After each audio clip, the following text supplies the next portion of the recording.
Hello my dear students, welcome to केमकेलिवा। कैसे हैं बेटा आप सब लोग? एकदम ठीक हैं? चलो आगे की बात डिस्कस करते हैं। लास्ट लेक्चर का एक बार मैं आपको ब्रीफ रिव्यू दे देता हूं बेटा। हमने क्या डिस्कस किया था? हमने केमिस्ट्री की दुनिया की शुरुआत करी थी। बेसिक कॉन्सेप्ट्स ऑफ केमिस्ट्री के अंदर मैटर की स्टार्टिंग करी थी। मैटर क्या होता है? जो भी चीज है जिसमें कुछ थोड़ा बहुत मास है, स्पेस ऑक्यूपाई कर रही है, उसको मैटर। मैटर का हम एक प्रॉपर तरीके से क्लासिफिकेशन देते हुए चले थे। फिजिकल और chemical classification. Physical solid, liquid, gas, तीन टाइप के मेनली मैटर हो सकते हैं।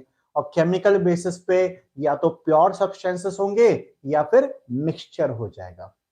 प्योर सब्सटेंसेस एलिमेंट हो सकते हैं, कंपाउंड हो सकते हैं। मिक्सचर्स होमोजीनियस हो सकते हैं, हेट्रोजीनियस मिक्सचर्स हो सकते हैं।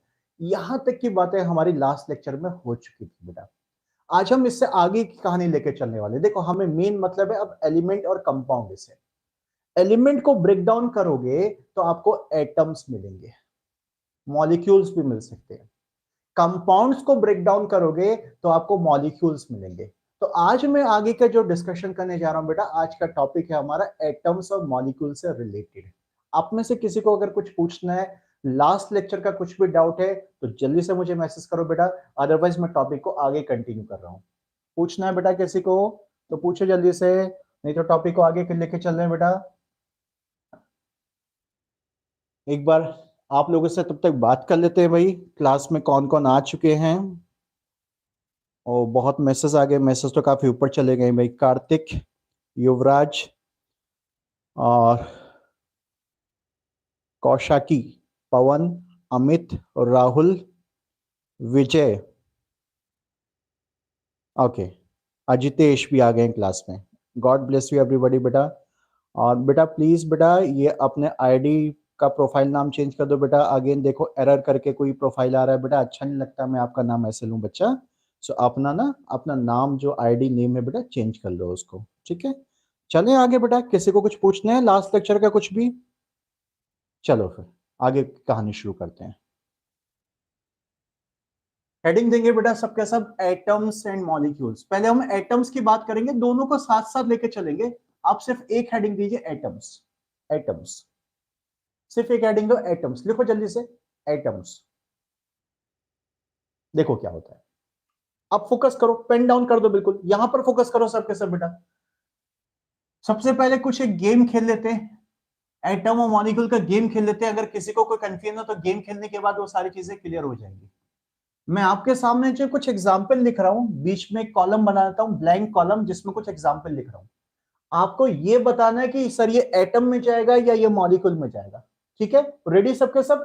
अब आपको कुछ नोट नहीं करना, कुछ नोट नहीं करना, यहां पर फोकस करो बस। देखते हैं आप में से कितनों को पता है कि एटम क्या होता है, मॉलिक्यूल क्या होता है। फिर डेफिनेशन मैं बताऊंगा बाद में आपको। चलो, ओ क्या है? चलो जल्दी से मैसेज करके बताएंगे, ओ एटम या मॉलिक्यूल। अगर जो एटम बताना चाह रहे हैं वो ए लिखेंगे, जो मॉलिक्यूल कहना चाह रहे हैं एम लिखेंगे। शाबाश। ओ क्या चीज होती है बताओ? हाँ युवराज बेटा, यस ये डेली का लाइफ टाइम में बेटा, यस। अच्छा, अमित ए, ओके, और राहुल ए, युवराज ए, अजितेश ए, करेक्ट। ओ चले गया एटम की कैटेगरी में, ओके। एन क्या है? एन, एन बोलो जल्दी से, एन क्या होता है? N N N N N, A, okay okay okay. H A, अच्छा H2O क्या है ये बताओ? H2O, single H2O particle. Single H2O particle क्या है? वन H2O की बात करूं तो क्या हो जाएगा बताओ? H2O क्या है? H2O क्या है? M M M, okay. Rahul एरर, अमित, आकाश, युवराज सब एम कह रहे हैं, अजितेश भी एम कह रहा है, करेक्ट। H2O एम है, ओके ओके ओके ओके। अच्छा, O2 क्या है? O2 क्या है? O2 O2 O2 O2 O2 O2, yes आकाश बेटा, गुड इवनिंग बच्चा, कैरी करो आगे। O2 क्या है? M, Ajitesh M, Rahul M, sure, Kaushaki M, okay. O2 भी आपने मॉलिक्यूल की कैटेगरी में डाल दिया। CO2 क्या है? ये भी मॉलिक्यूल हो जाएगा। अच्छा, सी क्या है? सी, सी कुछ और बातें लेके चलते हैं, कुछ और example. C C C, carbon, C C, single C, single C particle, ये किस कैटेगरी में जाएगा? सी किस कैटेगरी में जाएगा? ओके राहुल, अच्छा, गणितांक, अजितेश, युवराज, कौशाकी, सबके सब जो एटम की कैटेगरी कह रहे हैं। एनए किस कैटेगरी में जाएगा? एटम की कैटेगरी में जाएगा। अब देखो, बस बस ठीक है बेटा। देवेश बेटा गुड इवनिंग बच्चा। चलो यहां पर ध्यान दो सबके साथ, कुछ डेफिनेशन बनाने का ट्राई करते हैं। आपको एटम मॉलिक्यूल सब क्लियर है, बहुत बिल्कुल बच्चों का गेम था, कुछ भी नहीं है इसमें, लेकिन जरा डेफिनेशन समझना बेटा जरा। यहां पर अगर हम बात करें ओ, ये ओ किसी की छोटी यूनिट है, कहां से आया है? ओ भाई ऑक्सीजन एलिमेंट से आया है। यानी ओ किससे आया अगर कोई पूछे तो ओ जो है ऑक्सीजन एलिमेंट से आया है। ऑक्सीजन एलिमेंट से आया है। ऑक्सीजन एलिमेंट होता है, आपको लास्ट लेक्चर में प्रैक्टिस कराई थी, एलिमेंट क्या होता है, कंपाउंड क्या होता है। एन कहां से आया? तो आप बोलेंगे कि एन नाइट्रोजन एलिमेंट से आया है। एच कहां से आया? एच आप बोलेंगे हाइड्रोजन एलिमेंट से आया, हाइड्रोजन एलिमेंट से आया है ये। लेकिन जब आप H2O की बात करेंगे, जो यहां पर मॉलिक्यूल आ गया, तो H2O कहां से आया? H2O आपका वाटर कंपाउंड से आया, वाटर कंपाउंड से आया है, कंपाउंड से आया हुआ है। ऐसी अगर आप बात करें O2 की तो गड़बड़ होगी कहानी। O2 कहां से आया? O2 तो भाई आपका एलिमेंट से ही आया, ऑक्सीजन एलिमेंट से आया, ऑक्सीजन एलिमेंट से आया। CO2 की बात करें तो ये आपका कार्बन डाइऑक्साइड कंपाउंड से आया, carbon dioxide, carbon dioxide compound से आया ये आपका। सी कहां से है? सी आपका कार्बन एलिमेंट से आया, कार्बन एलिमेंट से आया। Na कहां से आया? Na आपका सोडियम एलिमेंट से आया। कुछ समझ में आ रहा हो क्या रहा है? ये बड़ा अच्छा चल रहा था कि हम ये तीनों के तीनों एटम डेफिनेशन बनाते कि एटम जो है किसी एलिमेंट की छोटी यूनिट होता है। देखो ये तीनों के तीनों एलिमेंट से आए हुए हैं, और बड़ा अच्छी बात होती है कि कंपाउंड से जो आते हैं वो सारे के सारे मॉलिक्यूल आते हैं, लेकिन बीच में इसने गड़बड़ कर दिया, O2 ने गड़बड़ कर दिया। या कुछ और में अगर ऐसे एग्जांपल लिखो, देखो ऐसे बहुत सारे एग्जांपल है हमारे पास। जैसे कुछ और एग्जांपल लिखो, मैं यहां पर N2 हो गया, Cl2 हो गया, ये है मॉलिक्यूल, ये सब मॉलिक्यूल की कैटेगरी में, मॉलिक्यूल की कैटेगरी में। लेकिन ये आते कहां से? ये एलिमेंट से आते, एलिमेंट से। ये नाइट्रोजन एलिमेंट से आता है, और ये आपका क्लोरीन एलिमेंट से आता है, क्लोरीन एलिमेंट से आता है ये आपका। सो भाई कंडीशन ये आ रही, एक मिनट बेटा, शायद मेरे ख्याल से स्क्रीन थोड़ा शेक कर रहा है क्या? जस्ट एक मिनट, इसकी सेटिंग करता हूं बेटा, जस्ट एक मिनट, मैं कैमरा को चेंज करता हूं, रुको रुको। ओके, तो आप क्या देख रहे हो बेटा कि बड़ी अच्छी बात चल रही थी यहां तक कि भाई हम ये कह रहे थे कि जो एटम है वो एटम एलिमेंट की सबसे छोटी यूनिट है। ये ऑक्सीजन को आप तोड़ोगे तोड़ोगे तोड़ोगे, लास्ट का जो एक ओ पार्टिकल बचेगा वो एटम हो जाएगा। नाइट्रोजन का आप तोड़ोगे तोड़ोगे तोड़ोगे, लास्ट का जो एक पार्टिकल बचेगा एन, वो एटम हो जाएगा। सो एटम जो है एलिमेंट की छोटी यूनिट हो, या मॉलिक्यूल जो है आपके कंपाउंड की सबसे छोटी यूनिट है। आपने वाटर को ब्रेक डाउन करना शुरू किया शुरू किया शुरू किया, लास्ट में एक H2O का जो पार्टिकल बचा वो 1H2O मॉलिक्यूल हो गया। आपने कार्बन डाइऑक्साइड को ब्रेक करते करते करते करते करते लास्ट का जो छोटा यूनिट मिला, सबसे छोटा यूनिट, वो CO2 का मॉलिक्यूल हो गया। लेकिन भाई ये बीच में ये मॉलिक्यूल ये मॉलिक्यूल ये मॉलिक्यूल, ये कैसे मॉलिक्यूल आ गए यहां पर? ये है तो मॉलिक्यूल, लेकिन ये आते एलिमेंट से है। यानी स्टेटमेंट सही से बन नहीं पाया। यानी ऐसा कह नहीं सकते आप कि सारे के सारे एटम में जो है एलिमेंट की छोटी यूनिट है, या सारे के सारे मॉलिक्यूल जो है कंपाउंड की छोटी यूनिट है। हाँ देखा जाए तो एटम तो सारे के सारे एलिमेंट की छोटी यूनिट है। देखो ये एलिमेंट से आया, ये एलिमेंट से आया, ये एलिमेंट से आया, ये एलिमेंट से आया, ये एलिमेंट से आया, यानी जितने एटम दिख रहे हैं एटम सब एलिमेंट से आए। लेकिन मॉलिक्यूल में गड़बड़ हो रही है, कुछ मॉलिक्यूल तो कंपाउंड से आए और कुछ मॉलिक्यूल एलिमेंट से आए हुए हैं। कोई बात नहीं, कुछ और बात करते हैं, कुछ और बात करते हैं। देखो और क्या बात कर सकते हैं, अब बात करते हैं हम एग्जिस्टेंस की बात करते हैं। कौन एक्चुअल में एग्जिस्ट करता है, फ्रीली या इंडिपेंडेंटली एग्जिस्ट करता है? देखो क्या ओ एग्जिस्ट करता है? बताओ जल्दी से मैसेज करके बताओ, क्या ओ एग्जिस्ट करता है? क्या एन एग्जिस्ट करता है? क्या एच एग्जिस्ट करता है? बताओ सबके सब, यस या नो। एक ओ का एग्जिस्टेंस होता है क्या? एक एन का एग्जिस्टेंस होता है क्या? एक एच का एग्जिस्टेंस होता है क्या बेटा? यस या नो, क्या कह रहे हैं बताओ, शाबाश। ये तीनों क्या इंडिपेंडेंट किसी ने देखे हैं, कहीं पर सुने हैं या कहीं पर लिखे हैं, कहीं बुक में देखे हैं? जरा बताओ जल्दी से, यस या नो। ONH इंडिपेंडेंट एग्जिस्ट करता है या नहीं करता है? मेरी आवाज आ रही बेटा सब तक? कोई प्रॉब्लम तो नहीं है किसी को? अच्छा, कौशाकी ने बोला है नो। ओके, बाकी लोग क्या करें? किसी ने O देखा है, N देखा है या H देखा है? जल्दी से इंटरेक्ट करो बेटा, सबके सब इंटरेक्ट करते रहो। इंटरेक्ट करना बहुत जरूरी चीज है। जो भी मन में आ रहा है वो लिखो, नो या यस, बस दो ही में से कोई एक चीज आपको लिखना है। युवराज कह रहा है नो। ओके, राहुल कह रहा है कि सर स्क्रीन स्क्रीन विजिबल। अच्छा एक मिनट, बाकी सबसे बेटा स्क्रीन ओके है? आई थिंक मेरे हाथ में वो डिवाइस है बच्चा। राहुल बेटा एक काम कर, तू एक बार आउट होके फिर से इन हो जा बच्चा। बीच में थोड़ा सा शेक कर रहा था वो, मैंने अभी कैमरा की सेटिंग चेंज करी है। एक बार आप आउट होके बेटा इन हो जाओ राहुल, तो ठीक हो जाएगा। अच्छा, सबके सब ये कह रहे हैं, युवराज ने नो लिखा, एरन ने नो लिखा, आकाश नो, मंथन नो। ये इंडिपेंडेंट एग्जिस्ट नहीं करते। एटम ये इंडिपेंडेंट एग्जिस्ट नहीं करते। अच्छा, कुछ और एटम की बात करते हैं। क्या कार्बन इंडिपेंडेंट एग्जिस्ट करता है? क्या Na इंडिपेंडेंट एग्जिस्ट करता है? यस, यस करता है। अरे C+O2 इजिकल टू CO2 करके क्वेश्चन लिखते हो ना ऐसे, C+O2 यानी C एग्जिस्ट करता है, तभी तो उसके रिएक्शन में वो पार्टिसिपेट कर रहा है। Na एग्जिस्ट करता है बिल्कुल बेटा। अब फिर से बात फंस गई भाई। बड़े अच्छा चल रहा था कि एटम हम कह देते कि इंडिपेंडेंट एग्जिस्ट नहीं करते, लेकिन ऐसा नहीं होता। कुछ एटम इंडिपेंडेंट एग्जिस्ट करते हैं, कुछ एटम इंडिपेंडेंट एग्जिस्ट नहीं करते, नहीं करते, नहीं करते।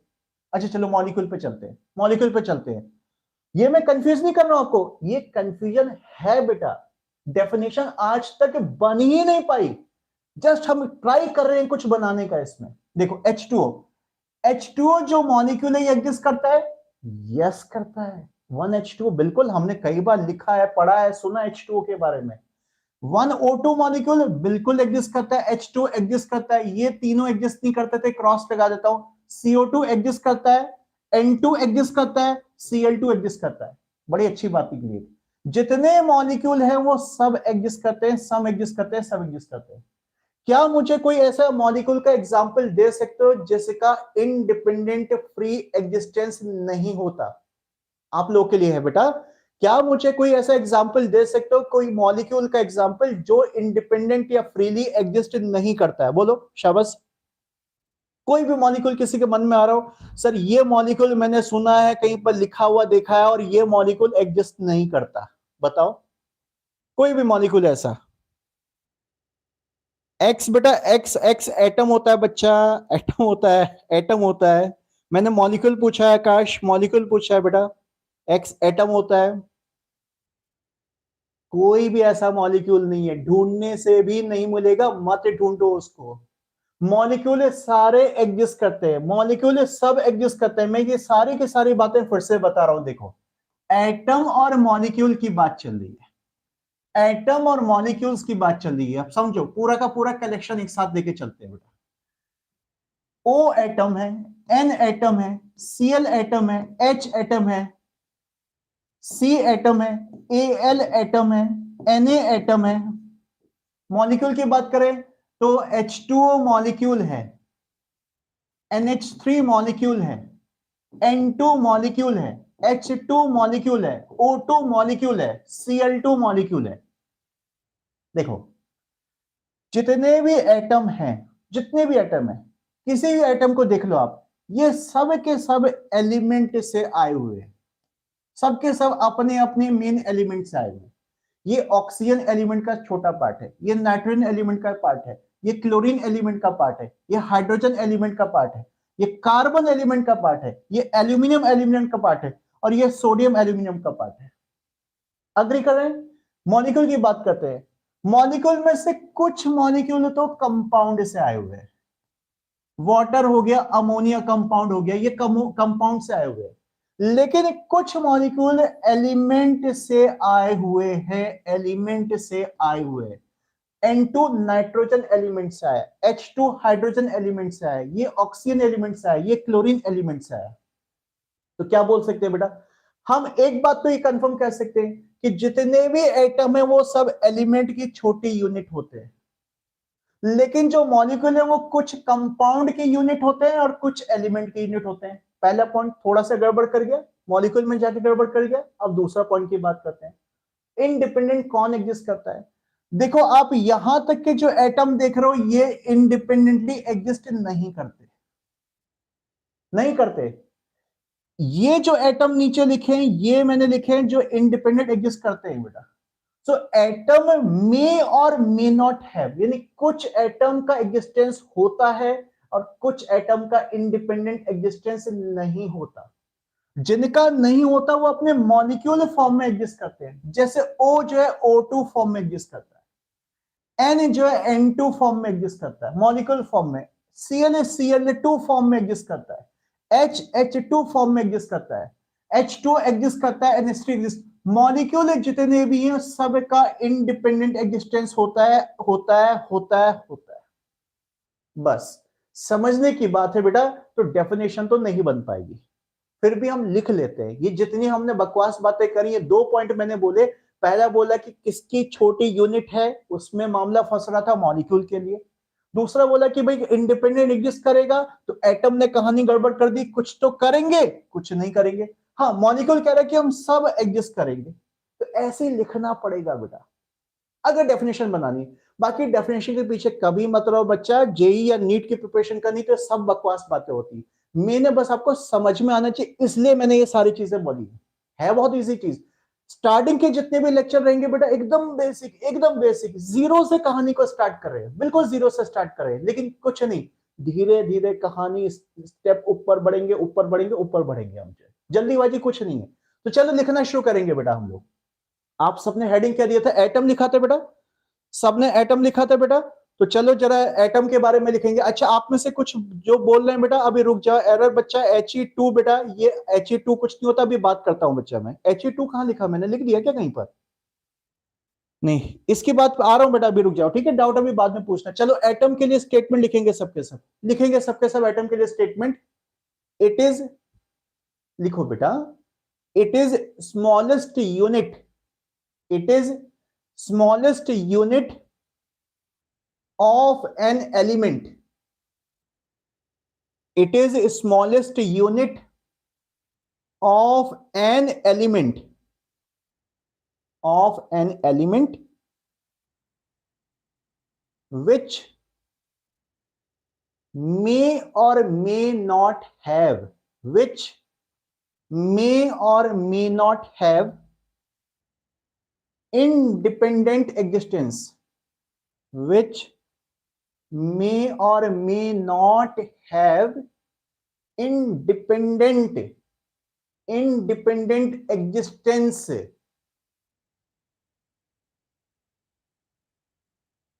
लिखा बेटा?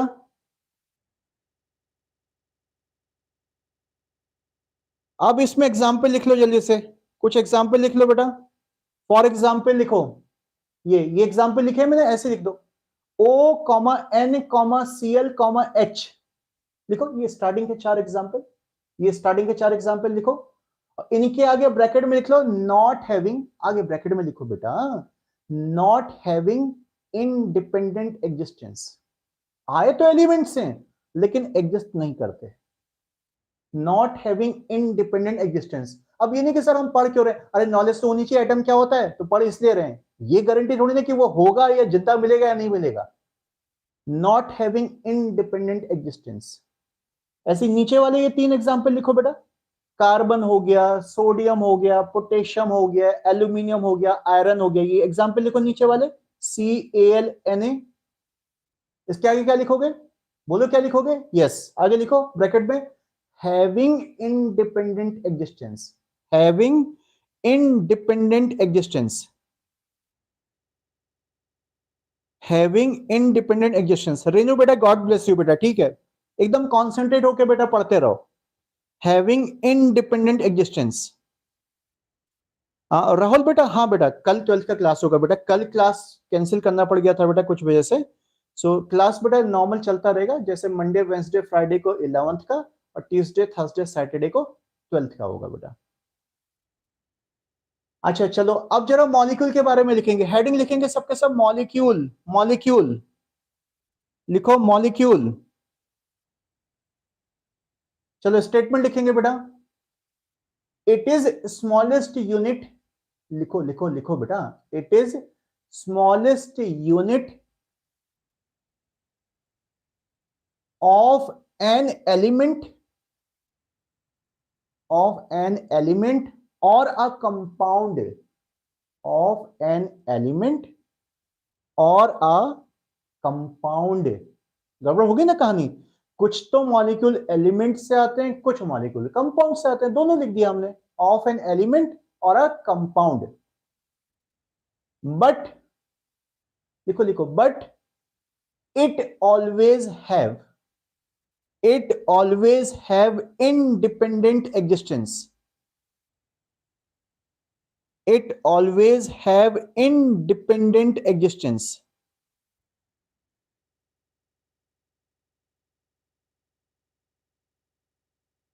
always have independent existence। For example बेटा बोर्ड पे लिखे हुए ये स्टार्टिंग वाले एग्जाम्पल, ये वाले लिखो H2NH3 वाले, ये कहां से आ रहे हैं, फ्रॉम कंपाउंड, ब्रैकेट में लिखना फ्रॉम कंपाउंड। और नीचे वाले जो मॉलिक्यूल लिखोगे बेटा ये कहां से आ रहे हैं, फ्रॉम एलिमेंट। लिख दो लिख दो।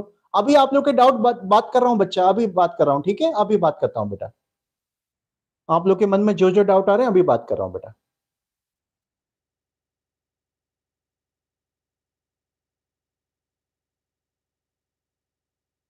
चलो जरा कुछ डाउट ले लें। एक तो रेनू राहुल, ठीक है। आकाश क्या पूछ रहा है बेटा, CCl4 क्यों एग्जिस्ट करता है सर, Cl कार्बन से बड़ा है। नहीं, इसका क्या मतलब बेटा, CCl4 मॉलिक्यूल है बच्चा, मॉलिक्यूल है। अब ये बात मॉलिक्यूल क्यों बनते हैं, कैसे बनते हैं, ये हम केमिकल बॉन्डिंग में डिस्कस करेंगे। बॉन्ड कैसे बनता है एटम एटम के बीच में जिससे मॉलिक्यूल क्रिएट होता है, वो बात की बात रही बेटा। अभी तो बस इतनी बात हो रही, एटम क्या होता है, मॉलिक्यूल क्या होता है, मॉलिक्यूल को बनाने में एटम कैसे कैसे अपना इन्वॉल्वमेंट देते हैं, कैसे बॉन्ड बनते हैं, वो बात की बात है, वो केमिकल बॉन्डिंग के चैप्टर में आएगा बेटा। तो CCl4 क्यों एग्जिस्ट करता है, यहां पर ये बात नहीं बेटा, CCl4 होता है या नहीं होता है, बस इतनी बात है यहां पर बच्चा। और आपने जो लॉजिक लिखा बेटा आकाश, ऐसा कुछ नहीं है कि कार्बन से बड़ा है तो इसलिए एग्जिस्ट करता, नहीं बेटा, इससे कोई मतलब नहीं होता आपका। आपको ध्यान होगा कि केमिकल बॉन्डिंग अगर आपने किया, आकाश बेटा आप तो वैसे 12th के स्टूडेंट्स हैं बच्चा, तो आप जानते हैं कि वो ऑक्टेट रूल वगैरह को लगाते हुए मॉलिक्यूल की फॉर्मेशन आगे करेंगे।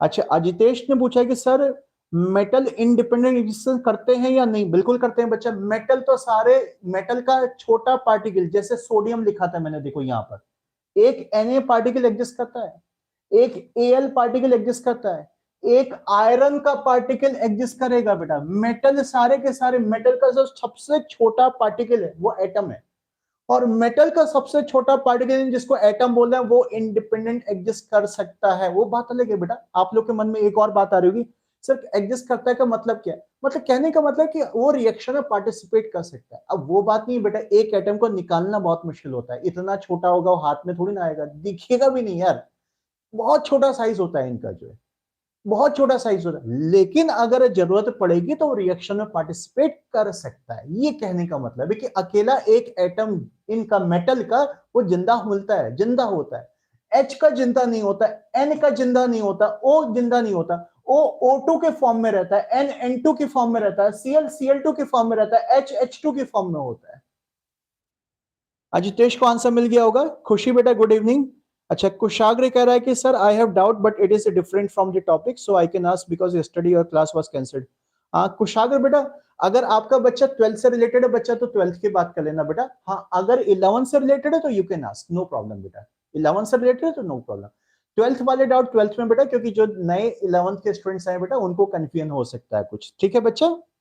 सतीश गुड इवनिंग बेटा, गुड इवनिंग। चले आगे बेटा। ओके, अब एटम मॉलिक्यूल की बात को यहीं पर इस डेफिनेशन को क्लोज करके कुछ और बातें करते हैं। देखो थोड़ा मॉलिक्यूल के टाइप पे चला जाए, टाइप्स ऑफ मॉलिक्यूल लिखेंगे, types of molecule, types of molecule. एक एक चीज में स्टेप बाय स्टेप बता रहा हूं बेटा, ताकि कभी आगे केमिस्ट्री में कोई प्रॉब्लम नहीं होनी चाहिए। Types of molecules, molecules, types of molecules. Khushi क्या पूछ रही बेटा कि sir I have problem in absorption, can you discuss the topic? No बेटा, नो, नहीं बेटा। एब्जॉर्प्शन का बेटा अभी कोई लिंक नहीं है बच्चा, जब वो टॉपिक जहां पर होगा बेटा उसी समय वहां पर डिस्कस होगा, ठीक है बेटा। हाँ कोशाग्र, ठीक है बेटा, आप कल बात कर सकते हैं बेटा, नो प्रॉब्लम। हाँ, टाइप्स ऑफ मॉलिक्यूल्स, देखो मैं मॉलिक्यूल को उसमें कितने एटम्स हैं, नंबर ऑफ एटम्स के बेसिस पर तीन पार्ट में डिवाइड कर रहा हूं, नंबर ऑफ एटम्स के बेस पर तीन पार्ट में। अरे मॉलिक्यूल के अंदर एटम तो होते ही हैं, एटम के मिलने से अभी तो बनाया था मॉलिक्यूल हमने, जो कोई भी मॉलिक्यूल उठा लो, O2 है वो O और O से मिलकर बना है, N2 है N और N से मिलकर बना है, H2O है तो वो दो H और एक O से मिलकर बना है। सो नंबर ऑफ एटम के बेसिस पे देखो मैं आपके सामने तीन टाइप के मॉलिक्यूल लिख रहा हूं, यहां पर फोकस करो, लिखना नहीं है कुछ, यहां फोकस करो, बस हेडिंग लिखनी थी, यहां फोकस करो। He, helium, neon, argon. दूसरे टाइप का molecule O2, N2, HCl, Cl2। तीसरे टाइप का molecule O3, P4, H2O, H2SO4। कुछ समझे? सिंपल काउंट करो number of atoms. In molecule में जो फर्स्ट कैटेगरी फर्स्ट कॉलम लिखा है बेटा, इनमें सिर्फ एक ही एटम है, तो इनको कहा जाता है मोनो एटॉमिक मॉलिक्यूल। क्या बोलते हैं इनको? सॉरी, इनको कहते हैं बेटा मोनो एटॉमिक मॉलिक्यूल्स, जिसमें एक ही एटम होता है, इनको नाम दे दिया mono atomic, mono atomic molecules. अब देखो बेटा मोनो एटॉमिक है तो आप उसको एटम भी बोल सकते हो, अब ऐसा नहीं कि सर हम उसको मॉलिक्यूल क्यों बोल रहे हैं। He को लोग, कुछ लोग हीलियम का मॉलिक्यूल बोल देते हैं, कुछ लोग हीलियम का एटम कर देते हैं, दोनों बातें करेक्ट, चलता है, इनर्ट गैस पे ऐसा चलता है बेटा, चलता है ऐसा। कहानी जब आगे बढ़ेगी तो चीजें और क्लियर होंगी आपको जो है। सो हीलियम का एटम या हीलियम का मॉलिक्यूल, और ऐसा मॉलिक्यूल जिसमें एक ही एटम होता है, तो इसको कहा जाता है मोनो एटॉमिक मॉलिक्यूल। इस कैटेगरी में आप जितने भी देख रहे हो, इन मॉलिक्यूल के अंदर टोटल दो दो एटम है, नंबर ऑफ एटम दो है, मैं टाइप ऑफ एटम नहीं बोल रहा हूं बेटा, नंबर ऑफ एटम बोल रहा हूं। इसमें दो एटम, इसमें दो एटम, इसमें भी 1+1 2 है, इसमें भी दो एटम है। तो जिन मॉलिक्यूल में दो एटम होता है इनको कहा जाता है diatomic molecule, diatomic molecule, diatomic molecule. और जिसमें दो से ज्यादा है भाई, अब सारी काउंटिंग थोड़ी ना करते चलेंगे, ट्राई टेट्रा पेंटा वगैरह वगैरह, अब सब एक साथ, जिसमें भी दो से ज्यादा इन सबको बोल देंगे बेटा poly atomic molecule, poly atomic molecules, poly atomic molecules. चाहे अब 3 एटम हो, चाहे 4 एटम हो, चाहे कितने भी एटम, देखो इसमें तो कितने आ गए, 4+2 6+1 7 एटम आ गए इसमें, ये सब पॉली एटॉमिक मॉलिक्यूल की कैटेगरी में आ गए। खाली ऐसे बस क्लासिफिकेशन बता रहा हूं, क्लासिफिकेशन या टाइप्स ऑफ मॉलिक्यूल है, छोटी सी बात है, चलो नोट कर लो सबके सब। यहां पर लिखने में बेटा, यहां पर ना नंबर ऑफ एटम जहां लिखा है ये पूरा लिखना on basis of number of atoms, ये लिखना statement on basis of number of atoms, on basis of number of atoms, उसके बाद 3 कॉलम बनाओ, शाबाश, नोट कर लो। डेफिनेशन मेरा कुछ नहीं, बस खाली ऐसे लिखना है बेटा, टाइप पता होना चाहिए हमको।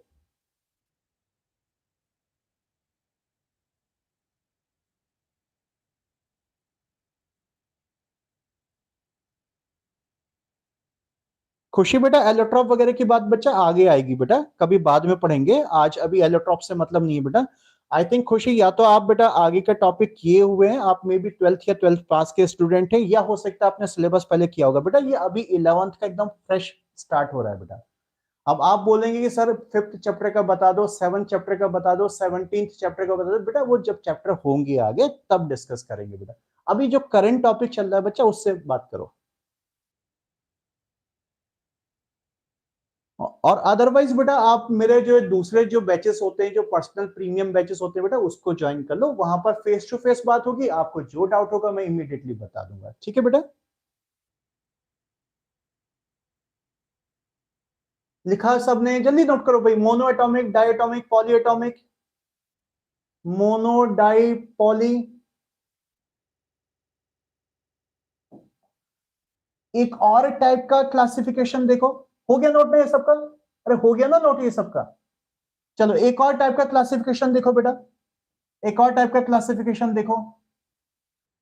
अब मैं बात करता हूं on basis of type of atoms, किसके बेस पर?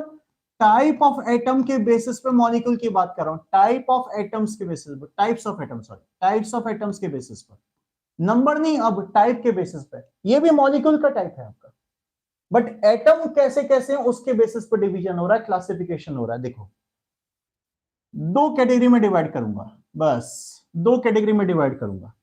एक टाइप की कैटेगरी देखो बेटा, O2, O3, P4, S8।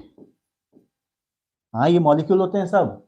अरे ये ऑक्सीजन मॉलिक्यूल है, ये ओजोन है, पता होगा O3, ये फास्फोरस है, और ये आपका सल्फर है, ये आपके पास सल्फर मॉलिक्यूल है बेटा। और दूसरे टाइप के मॉलिक्यूल देखो, HCl, H2O, NH3, H2SO4, C6H12O6। किसका फॉर्मूला है? ग्लूकोज का फॉर्मूला है बेटा। ये दोनों कैटेगरी में देख लो डिफरेंस, समझ में आ गया होगा। बहुत सिंपल सी बात है।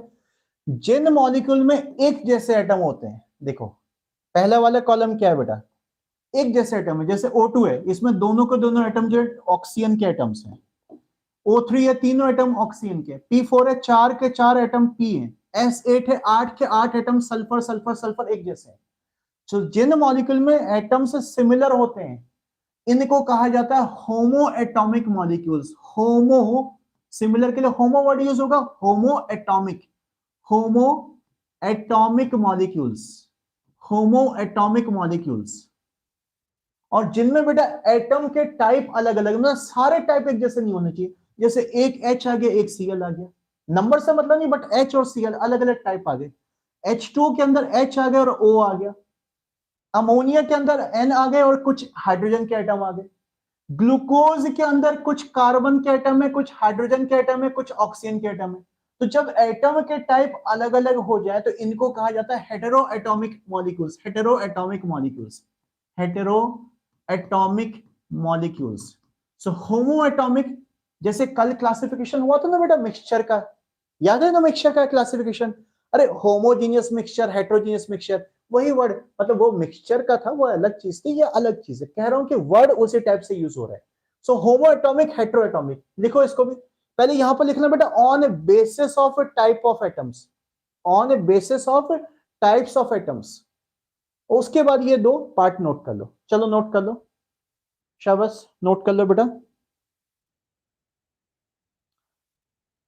हाँ राहुल बेटा, यस बेटा, बेटा लाइव क्लास जो यूट्यूब पे live class, free live class है बेटा, उसका टाइमिंग 9:15 से 10 o'clock ही है बेटा। यस 9:15 के बाद ही बेटा सारा।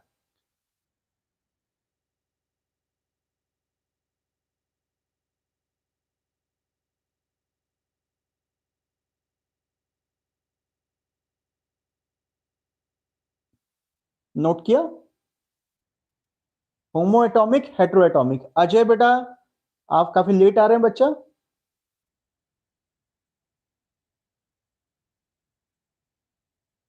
एटम मॉलिक्यूल का डिस्कशन चल रहा है, तो हम मॉलिक्यूल में ढूंढते ढूंढते थोड़ा आगे तक पहुंच गए। मॉलिक्यूल के टाइप्स पे चल रहे हैं हम यहाँ पर। ये टाइप्स ऑफ एटम नहीं है, on basis of types of atom I am defining molecules. भाई कुछ गलत मत लिख देना, मॉलिक्यूल का क्लासिफिकेशन चल रहा है ये, on basis of this.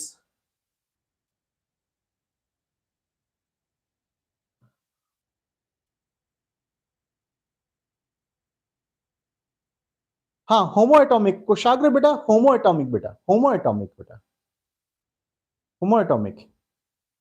Okay, isotope अलग अलग होने से बेटा उसको हेटेरो एटॉमिक नहीं बोलेंगे बच्चा। अभी आएंगी बातें, ये आइसोटोप वगैरह की बात, इलेक्ट्रॉप्स वगैरह की बात आगे आएंगी, जो जो बातें तुम्हारे दिमाग में आ रही सब आएंगी बेटा ये बातें। चलो ये तो एटम्स और मॉलिक्यूल का क्लासिफिकेशन हो गया पूरा भाई। अब थोड़ा कहानी को और आगे बढ़ाया जाए। किसको आगे बढ़ाया जाए? अब देखो अब तक हमने क्या किया, हमने शुरुआत करी थी मैटर से, फिर मैटर का क्लासिफिकेशन लिया, उसमें एलिमेंट और मॉलिक्यूल आ रहे थे। आज हमने एलिमेंट को तोड़ना शुरू किया। तो एलिमेंट को तोड़ते तोड़ते तोड़ते तोड़ते छोटे छोटे जो चीजें हमें मिली वो एटम मिला, और उसमें से कुछ मॉलिक्यूल भी थे जो एटम फॉर्म में एग्जिस्ट नहीं करते थे। ऐसे ही हमने कंपाउंड को जब तोड़ना शुरू किया तो उसके जो छोटा छोटा यूनिट मिला वो मॉलिक्यूल मिला। एटम मॉलिक्यूल की बात पूरी हुई, फिर हमने मॉलिक्यूल के और आगे डिस्कशन बढ़ाया कि भाई कितने कितने टाइप के मॉलिक्यूल्स हो सकते हैं। नंबर ऑफ एटम बेसिस पर monoatomic, diatomic, polyatomic हो सकते हैं। ये टाइप ऑफ एटम बेसिस पर जस्ट अभी आपने लिखा कि होमो एटॉमिक मॉलिक्यूल और हेटेरो एटॉमिक मॉलिक्यूल हो सकते हैं। अब बेटा हम इनके मासेस की बात करेंगे। किसकी बात करेंगे? इनके मासेस, जिस मास को कहा जाता है एटॉमिक मास। आगे सबके सब हेडिंग देंगे एटॉमिक मास। यहां से बहुत ही मेन पॉइंट स्टार्ट होने जा रहा है बेटा। Yes, atomic mass. Atomic mass, यहां से बहुत ही मेन पॉइंट स्टार्ट होने जा रहा है बच्चा। Atomic mass, okay, atomic mass heading दिया सबने। अब बताओ एटॉमिक मास क्या होता है? क्या पता है आप लोगों ने, क्या पढ़ा है एटॉमिक मास क्या होता है?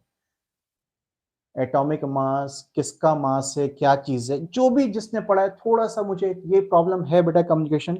अच्छा बेटा मैं एक मैसेज का कन्वे कर दूं बच्चा, जैसे मेरे पास कुछ फोन आ रहे थे बेटा। देखो मैंने आज क्लास के स्टार्टिंग में भी बेटा बैचेस के टाइप डिस्प्ले किए थे मेरे पास। सिर्फ जो अगर पर्सनल क्लासेस पढ़नी है बेटा, सो उसमें वेब प्रीमियम बैचेस हैं अभी, और ये यूट्यूब तो फ्री ओपन टू ऑल है बेटा। जो प्रीमियम बैच में आना चाहता है बेटा, उसकी क्लासेस 1 मई से स्टार्ट होने वाली हैं। वो उस बैच में अपने अपने एनरोलमेंट या एडमिशंस करा सकता है। वेबसाइट पे जाइए बेटा, कोर्स वहां पर पड़ा हुआ है, उस कोर्स को परचेस कर लीजिए। बहुत ज्यादा कोर्सेज, बहुत ज्यादा कॉस्टली कोर्सेज कुछ भी नहीं है बेटा, बहुत ज्यादा फीस किसी से मैं नहीं लेता हूँ, जाके देख लीजिए बेटा। सिर्फ आपका जो अराउंड 5000 की फीस है पूरे साल भर की, पूरे 10 महीने की, उसमें जो अराउंड 500 रुपए महीने के हिसाब से समझ के चलिए आप बेटा। तो जिसको प्रीमियम बैच में आना है बेटा, प्रीमियम बैच में आ जाना, ठीक है। उसका जो क्लासेस होती है बेटा वो फेस टू फेस होती हैं। मतलब जैसे अभी कहना चाहिए कि सिर्फ 1 वे कम्युनिकेशन, उसमें 2 वे कम्युनिकेशन रहता है, और उसमें सारा स्टडी मटेरियल मेरी तरफ से दिया जाता है, ठीक है। चलो अच्छा, रीनू ने कहा एक एटम का मास, अजितेश ने कहा कि sir it is mass of atom, Rahul कह रहा है सर सिंगल एटम का मास एटॉमिक मास होता है, ओके। और एरर बेटा, बेटा अपना नाम बता बच्चा, ऐसे नहीं अच्छा लग रहा। Atomic mass in an atom और group of an atom is the sum of the masses of proton, neutron, electron, okay. Okay, Khushi कह रही कि mass of one atom of an element, okay. अपनी अपनी जगह पे आप लोग बेटा ठीक लग रहे हो, क्योंकि हो सकता है शायद कहीं पर आपने ऐसे ही पढ़ा होगा। अब मैं करेक्ट करता हूँ बेटा, सुनो मेरी बात अब ध्यान से, अभी मैसेज मत करो, मैंने डिवाइस साइड में रख दिया, सुनो मेरी बात बहुत ध्यान से बेटा।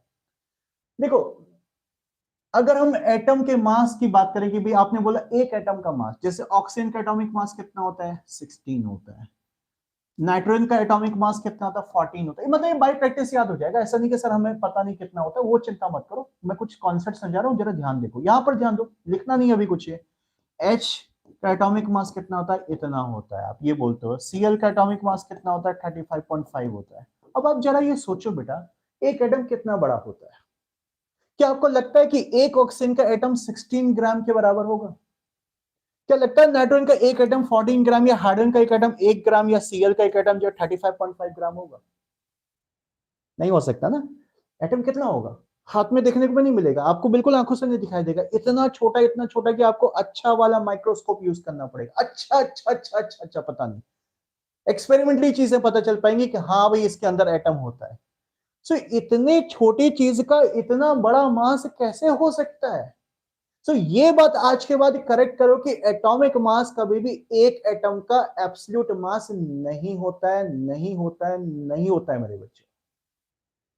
अब क्या होता है, अब वो मैं बताऊंगा। एक्चुअली ये कंपेयर किया गया है, किसी एटम को एक दूसरे रेफरेंस एटम से कंपेयर किया गया है, तुलना की गई है, और कंपेयर करके बताया गया कि कितने टाइम से हैवी है। तो एटॉमिक मास जो है वो ग्राम नहीं है, स्टार्टिंग में ग्राम कैसा आएगा बताऊंगा। ये टाइम से कंपैरिजन है, कितने टाइम्स हैवी है। जैसे मैं क्या बोलना चाह रहा हूं, क्या बात कर रहा हूं, सुनो मेरी बात बेटा। जो है, जैसे सपोज करो कि थोड़े पुराने टाइम की बात करते हैं, 1 लाख साल या 1000 या 5000 साल पहले, जब केमिस्ट्री की दुनिया की शुरुआत हो रही थी, ऐसे सोचो, जस्ट इमेजिन करो। हमारे पास जो है कुछ भी नहीं था, हमारे पास कोई मेजर करने के लिए कोई भी आपका स्केल वगैरह नहीं है, कोई मीटर स्केल, इंच टेप वगैरह कुछ नहीं है। अब सपोज करो कि हमें हाइट्स मेजर करनी है। मान लो कि इस क्लास में जो है टोटल 50 स्टूडेंट्स हैं, टोटल 50 स्टूडेंट्स हैं। अब मुझे जो है आप सबकी हाइट्स मेजर करनी है। और हम जो है बहुत पुराने टाइम में इस समय, अभी तक स्केल वगैरह का डेवलपमेंट हुआ ही नहीं, मीटर सेंटीमीटर कुछ पता ही नहीं है अभी जो। तो क्या करेंगे भाई, तो हम क्या करेंगे कि एक क्लास में किसी एक स्टूडेंट को रेफरेंस ले लेंगे। मैं क्या करूंगा, किसी एक स्टूडेंट को रेफरेंस उठा लूंगा और बोलूंगा कि भाई मैं एक काम करता हूं कि मैंने इसको जो एक यूनिट कुछ ऐसा मान लिया, रेफरेंस मान लिया, और इससे बाकी सारे स्टूडेंट या पर्सन को कंपेयर करूंगा, कंपेयर करूंगा, कंपेयर करूंगा। मैंने इस रेफरेंस से किसी स्टूडेंट को कंपेयर कर देखा, ये 1.5 टाइम्स आ रहा है, तो मैंने लिख दिया उसकी height is equal to 1.5 times. किसी तीसरे स्टूडेंट को कंपेयर किया, वो 2 टाइम्स आ रहा है। किसी और स्टूडेंट को कंपेयर किया, 1.3 टाइम्स आ रहा है। किसी और स्टूडेंट को कंपेयर किया, वो आपका 1.8 टाइम्स आ रहा है। तो बेटा ये जो मैं कंपेयर करके जो आगे टाइम्स लिख रहा हूं, ये किसी की एब्सोल्यूट हाइट तो नहीं है ना। मैंने एक को रेफरेंस माना, उसको कुछ यूनिट अज्यूम किया और बोला कि इसकी कंपैरिजन में बाकी की जो हाइट है, तो ये जो हाइट हम बोल रहे हैं टाइम्स, ये एब्सोल्यूट हाइट नहीं है, ये कंपेयर करके रिलेटिव हाइट्स दी गई है। तो ऐसी पहली बात बेटा, एटॉमिक मास में सबसे प्रॉब्लम क्या आती है कि ये बनाने वालों की प्रॉब्लम, उन्होंने हाफ नाम लिखा है। इसकी फुल फॉर्म है रिलेटिव एटॉमिक मास। इसकी फुल फॉर्म क्या है बच्चा, रिलेटिव एटॉमिक मास। यानी ये एटम का एब्सोल्यूट मास बिल्कुल भी नहीं है। एटम को किसी रेफरेंस एटम से कंपेयर किया गया, कंपेयर किया गया, कंपेयर किया गया, और पता चला कितने टाइम्स आया, टाइम्स आया, टाइम्स आया। उसके बाद ये सारी बातें निकाली गई हैं। अब ये बात आती है कि कंपेयर किया गया तो किससे कंपेयर किया जाए। अब देखो एक जनरल ह्यूमन टेंडेंसी क्या होती है, साइंटिस्ट भी तो अल्टीमेटली जो ह्यूमंस ही हैं। क्या टेंडेंसी होगी, हमें जैसे क्लास में हाइट मेजर करनी थी, 50 स्टूडेंट्स थे, सो मैं जनरली किस स्टूडेंट को रेफरेंस लूंगा, बोलो जल्दी से, बोलो जल्दी से, क्या टेंडेंसी होगी, किस स्टूडेंट को रेफरेंस लेना चाहिए जिससे हाइट इजीली मेजर हो जाए सबकी, 1.3 टाइम्स, 1.2 टाइम्स, 1.5 टाइम्स से 2 टाइम्स आ जाए। यानी जनरल क्या टेंडेंसी होनी चाहिए बेटा, कि जनरली ये टेंडेंसी होनी चाहिए कि जो सबसे छोटा दिखने में है उसको रेफरेंस लो, ताकि उससे जब कंपेयर करोगे, कंपेयर करोगे तो कोई प्रॉब्लम नहीं आएगी, सबकी हाइट उससे कुछ टाइम्स प्लस में, प्लस में, प्लस में आएगी, लिखने में, नोट्स बनाने में, कॉपी बनाने में कुछ भी प्रॉब्लम नहीं आएगी, रिकॉर्ड बनाने में कोई प्रॉब्लम नहीं आएगी। यही बात साइंटिस्ट के सामने आ रही थी। मैं बहुत पूरी कहानी बता रहा हूं, बहुत ध्यान से सुनना बेटा जी। यही प्रॉब्लम साइंटिस्ट के सामने आ रही थी। साइंटिस्ट जब atomic mass, relative atomic mass निकालना चाहे तो बोले कि भाई किससे कंपेयर कराएं यार, किसको रेफरेंस एटम ले। बोले यार ऐसा एटम लो ना जो सबसे छोटा एटम है, जिसका मास सबसे हल्का होता है। बोले कौन है, इतना सबको पता होगा, हाइड्रोजन। अरे एच, एच सबसे छोटा होता है, तो एच को उन्होंने रेफरेंस एटम बना लिया, एच को रेफरेंस एटम बनाया, रेफरेंस एटम बनाया, और एच से कंपैरिजन स्टार्ट किया। कैसे किया, बोले एक काम करो, एक वेइंग स्केल लो, एक साइड में एक एच का एटम बैठाओ और दूसरी साइड में किसका निकालना है, बोले हमें सपोज जो है Na का एटॉमिक मास निकालना है, तो बोले एक साइड में एक Na का पार्टिकल रखो। मतलब ऐसी बता रहा हूं, ऐसा रखना नहीं होता, वो कैलकुलेशन किया होगा। सो देखा कि भाई एक Na का पार्टिकल एक H की कंपैरिजन में कितना आ रहा है, ये आ रहा है 23 टाइम्स। तो बोले Na का जो एटॉमिक मास होगा 23 होगा। कुछ आया दिमाग में क्या हो रहा है, बोले किसका निकालना है, हमें सपोज एक कार्बन का निकालना है, तो कार्बन का एक एटम H की कंपैरिजन में आ रहा था 12 टाइम्स, तो बोले कार्बन का जो एटॉमिक मास होगा वो 12 हो जाएगा। किसका निकालना, O का निकालना, तो O आ रहा था 16 टाइम्स, बोले O का जो एटॉमिक मास हो जाएगा वो 16 हो जाएगा। समझ में आया एटॉमिक मास क्या होता है। तो एटॉमिक मास एक एटम का एब्सोल्यूट मास नहीं है, ये रिलेटिव मास है, कंपेयर करके टाइम्स निकाला गया है। चलो जरा यहां तक की बातें पहले लिख लो बेटा, जो है यहां तक की बातें लिख लो बेटा जरा, यहां पर। हाँ सौरभ, स्मॉल हाइट, हाँ वही वही बात आ रही है अभी। अब साइंटिस्ट के सामने प्रॉब्लम आएगी, तभी इसलिए तो हमने सबसे पहले छोटे वाले हाइट को ले लिया। बिल्कुल सौरभ, बिल्कुल सही कह रहे हो बेटा आप, जो स्मॉल हाइट वाले को लिया, यस। अच्छा आपका नाम मनीष है बेटा, ओके बेटा, गॉड ब्लेस यू बच्चा, गॉड ब्लेस यू। जल्दी से थोड़ा सा मैं कुछ लिखवा दूं बेटा, कहानी अभी बहुत बची है, मुझे बड़ा इंटरेस्ट आ रहा है कहानी बताने में, आज पूरा नहीं हो पाएगा, बट मैं स्टार्टिंग लिखवा देता हूं। चलो लिखेंगे सबके सब बेटा, लिखो एटॉमिक मास, लिखो लिखो बेटा, लिखो जल्दी से, atomic mass is not the absolute mass, is not the absolute mass of an atom atomic mass is not the absolute mass of an atom,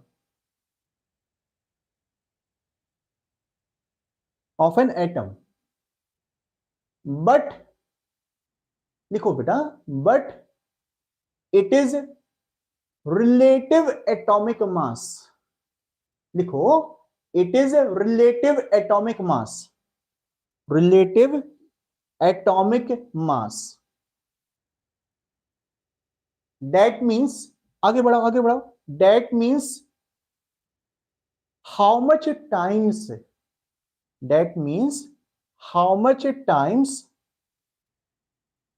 an atom is heavier. An atom is heavier मतलब भारी. An atom is heavier in comparison to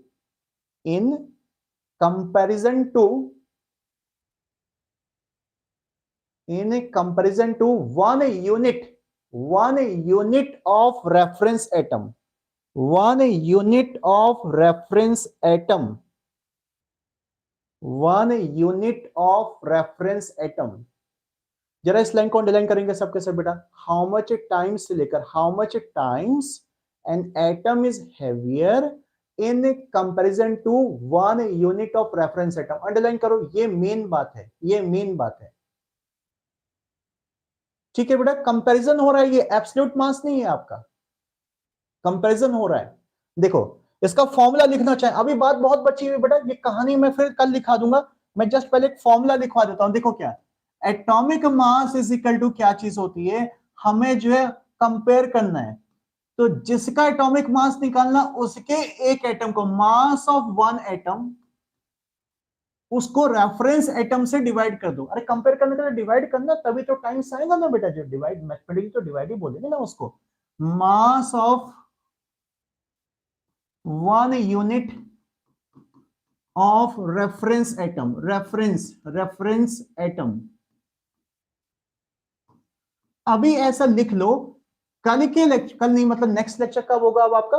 आज तो क्या है, Wednesday ना. Next lecture Friday को होगा, Monday Wednesday Friday के लेक्चर में मैं एटॉमिक मास का पूरा आपको आगे बताऊंगा, क्या क्या इसकी हिस्ट्री बनी थी. पहले किससे कंपेयर किया वो तो आज बता दिया मैंने, हाइड्रोजन. बाद में साइंटिस्ट के सामने क्या क्या प्रॉब्लम आई, उन्होंने फिर रेफरेंस एटम बदलने शुरू किए, तो कौन सा लिया गया, फिर कौन सा लिया गया, सारी बातें बताऊंगा. बड़ी इंटरेस्टिंग कहानी है इसकी. बाकी बातें हम जो नेक्स्ट लेक्चर में करेंगे बेटा. बस आप ये लिख कर छोड़ दो फॉर्मूला, सबके सब शाबाश लिख लो बेटा, इसको लिख लो सबके सब, लिख लो फॉर्मूला. फॉर्मूले में भी कुछ बातें मैंने घुमा दी हैं. हाँ घुमा दी हैं. अरे देखो, सोच रहे होंगे, कुछ के दिमाग में आ रहा होगा ये 1 यूनिट क्यों लिख दिया सर ने, सीधे 1 एटम क्यों नहीं लिखा. नेक्स्ट लेक्चर में बात करूंगा. ये 1 एटम नहीं लिखा मैंने, 1 यूनिट लिखा. ये यूनिट लिखने का क्या राज है, अभी बहुत सारी बातें हैं बेटा. ठीक है बेटा, टाइम काफी आगे चले गया बेटा, मैं बहुत थक जाता हूँ बच्चे क्लास कंटिन्यूस होते होते बेटा, तो थोड़ा सा एंड करके. नेक्स्ट लेक्चर फ्राइडे को होगा बेटा. और एटॉमिक मास में बेटा जो पुरानी बातें, देखो जब भी आप मेरी क्लास में आ रहे ना, पुरानी बातें एकदम डिलीट कर दो. सॉफ्टवेयर को अपडेट करना है, अपडेट होता है सॉफ्टवेयर. आपने जो भी 9th 10th या पुरानी क्लास में पढ़ा है कि sir atomic mass proton plus neutron होता है, या प्लस इलेक्ट्रॉन होता है, या एटॉमिक नंबर या होता है, ये होता है, वो होता है, सब भूल जाओ. मैं तरीके से समझाऊंगा, एकदम प्रॉपर तरीके से चलेंगे बेटा. फ्राइडे को एब्सेंट मत रहना बेटा. क्लास को कोई भी अगर आप इरेगुलर हो गए तो टॉपिक ब्रेक हो जाएगा, फिर आगे का टॉपिक समझने में बहुत मुश्किल आएगी बेटा, बहुत मुश्किल आएगी. ठीक है. चलो बेटा, आज का लेक्चर यहाँ पर कंक्लूड करते हैं. अभी बहुत सारी बातें दिमाग में आ रही, बट टाइम कंस्ट्रेंट होने के कारण बेटा काफी रात हो चुकी, मेरे लिए तो बहुत हो चुकी बेटा. अब मिलेंगे, परसों मिलेंगे. 12th का लेक्चर जिसको अटेंड करना है बेटा, कल आपको मैं बार बार टाइम बताते रहता हूँ बच्चा. देखो फिर से एक बार बोल देता हूँ भाई, मंडे, वेंसडे और फ्राइडे, ये 3 दिन 11th का लेक्चर होता है. और ट्यूसडे, थर्सडे, सैटरडे, ये 3 दिन 12th का लेक्चर होता है. नए सेशंस का, पुराने सेशन के लेक्चर सब क्लोज हो चुके हैं बेटा. और यूट्यूब पे इनका टाइमिंग कितना होता है, सबका टाइमिंग 9:15 से आगे होता है. 9:15 to 10 नॉर्मली, थोड़ा 10 से आगे चले जाएंगे बेटा, डिपेंड करता है जितनी कंडीशन, जितनी रिक्वायरमेंट है आपको। 9:15 PM ऑनवर्ड है आपका जो, ये डेज है बेटा। बाकी जिसको प्रीमियम बैच को ज्वाइन करना बच्चा, वो मुझे जो है पर्सनल एक बार चाहे तो मैसेज कर लेना बेटा, व्हाट्सएप कर लेना। नंबर में फिर से एक बार दे देता हूं, 9412995928। इस पर आप मुझे व्हाट्सएप कर सकते हो बेटा। कॉलिंग अगर बहुत कुछ खास बात है तभी कॉल करना, डे टाइम में 3 बजे के बाद मैं बिल्कुल बिजी हो जाता हूं बेटा। सो जनरली व्हाट्सएप करके इन्फॉर्मेशन ले लेना कि सब प्रीमियम वगैरह बैचेस का कैसे होगा, क्या होगा करके, वो सारी इन्फॉर्मेशन आपको इस नंबर पे मिल जाएगी। ठीक है बेटा। सो चलो बेटा लेक्चर को कंक्लूड करते हैं। थैंक यू बेटा, गॉड ब्लेस यू।